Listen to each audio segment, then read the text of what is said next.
ये मेरा जंगल है, ये मेरा पहाड़ है।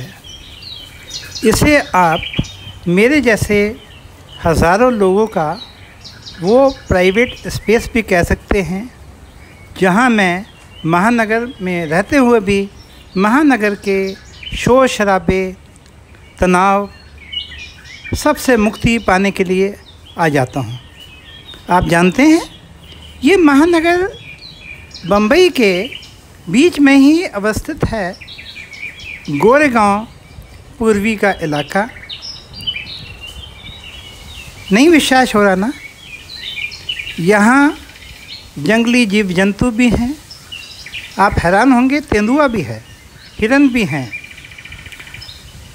झरने हैं, पक्षी हैं, पक्षियों का कलरव भी है। आप बिना किसी योग या मेडिटेशन सीखे हुए यहाँ के वातावरण में घूमते हुए अपने आप को अपने आप के साथ जोड़ सकते हैं। लेकिन रुकिए, मेरी कहानी यहीं समाप्त नहीं होती है। दरअसल ये इकोसिस्टम का टुकड़ा कब तक लैंड शॉक्स, भवन निर्माताओं और राजनीतिज्ञों के चंगुल से बचा रहेगा, ये अंदाज़ा लगाना मुश्किल है।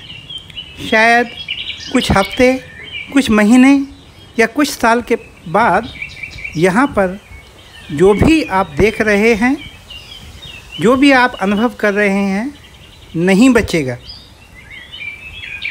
आप कहेंगे, भाई ये कैसे संभव है? साहब, ये सब संभव है अगर राजनेता, बाबू और लैंड शार्क मिलकर फैसला कर लें तो। आप अगर उनके ख़िलाफ़ किसी कोर्ट में जाएंगे तो सैकड़ों सालों तक तारीख पे तारीख लगती रहेंगी। हो सकता है तब तक आपकी नई पीढ़ी आ जाए जिसे अपने आसपास के परिवेश की इतनी चिंता या सरोकार नहीं हो। और एक बात और भी है, ये जब तीनों लोग मिलके दूराभी संधि करते हैं या किसी ज़मीन को हड़पने की कोशिश करते हैं तो कागज़ पक्के तैयार करते हैं। अगर खसरा खतौनी में आप देखेंगे तो बिल्डर के माँ, बाप, दादा या परदादा उसके नाम के गांव के अभिलेख में चढ़ी हुई ये भूमि होगी। दोस्तों, इस सुंदर स्वर्ग के टुकड़े को बचाने के लिए क्या किया जा सकता है?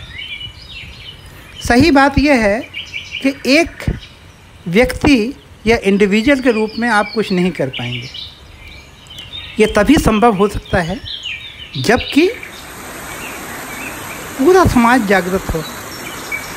लेकिन समाज कैसे जागृत होगा?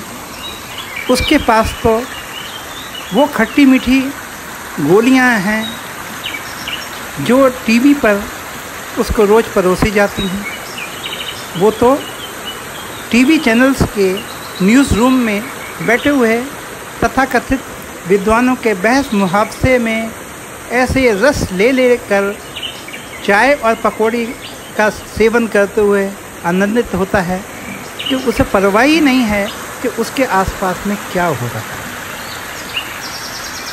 और एक बात और, हर आदमी ये चाहता है कि भगत सिंह जैसा एक क्रांतिकारी समाज में पैदा हो।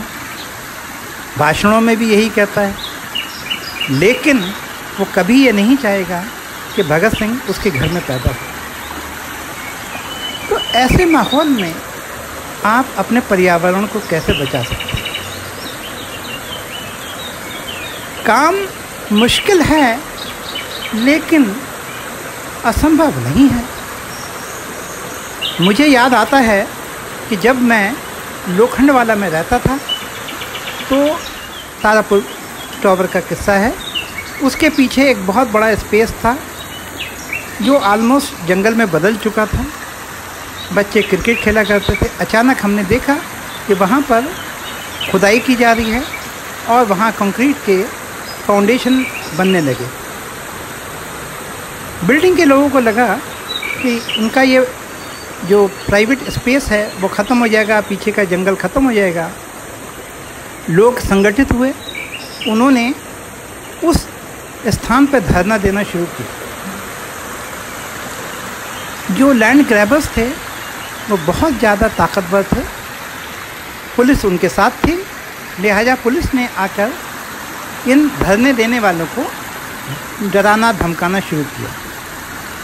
लेकिन लोग नहीं डरे धमके, क्योंकि उनको पता था कि अगर ये कंक्रीट का विशाल स्ट्रक्चर खड़ा हो गया तो उनके घर आने वाली उस क्वालिटी की हवा बंद हो जाएगी, जिसे इन दिनों हमारे शीर्ष राजनेता एरोसोल भरे स्प्रे में कनाडा से मंगाते हैं। संघर्ष चला और ये बात हमारी समझ में आ गई कि अगर थोड़ा सा हम पीछे हटें, थोड़ा वो पीछे हटें, तो शायद हमारा स्पेस वापस हो सकता है। हुआ यही, आधे हिस्से में इंटरनेशनल स्कूल बना, आधे हिस्से में इन दोनों पार्क है जो आसपास के सभी नागरिकों के लिए एक स्वच्छ हवा का स्रोत बना हुआ है। दोस्तों, मैं कहानी यहीं ख़त्म करता हूँ। कहना ये है कि हर इलाके में छोटे छोटे ग्रीन स्पेस हैं, हरितिमा के टुकड़े हैं, उन्हें बचाना आसपास के लोगों की जिम्मेदारी है। जब तक वो अपने अधिकार के प्रति जागरूक नहीं होंगे तब तक वो सारे हरितिमा भरे टुकड़े लैंड शार्क के हिस्से में जाते रहेंगे। नमस्कार।